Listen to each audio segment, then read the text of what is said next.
எனதருமை சிங்கப்பூர் மக்களே வணக்கம்.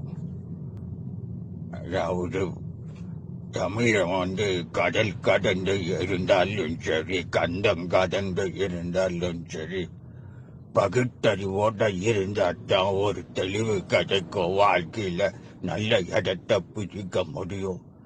அறிவுக்கு ஒவ்வாதத, அறிவு நம்பாதத நான் சொன்னாலும் நீங்க நம்ப கூடாது. அந்த அளவுக்கு நீங்க இருக்கணும். இதை ஏன் இங்க நான் சொல்லுறேன்னா, அதுக்கோசரம் தான் நான் வந்திருக்கேன். சிங்கப்பூரில் 2 பேர் இருந்தாங்க. 2 பேரும் தம்பதிகள். ஒருத்தர் பேரு மாரிமுத்து, இன்னொருத்தவங்க பேரு பாப்பம்மாள். இருவருமே தம்பதிகள்.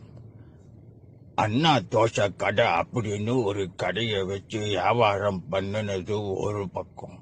அந்த கடையில தான் கழகத்தோட புத்தகங்கள், நம்ம திராவிட சிந்தனைகளை தாங்கி வந்திருக்கிற ஏடுகள் எல்லாத்தையும் அங்க பார்வைக்கு வச்சாங்க. நிறைய பேர் படிச்சவங்க வெங்காயம். இன்னைக்கு ஒரு தெளிவான சமூகமா இன்னைக்கு உயர்ந்திருக்கிறத பார்க்கும்போது திரு மாரிமுத்து, திருவாச்சி, பாப்பம்மாள் 2 பேருக்கு நான் ரொம்ப நன்றி கடன் பட்டு இருக்கேன்.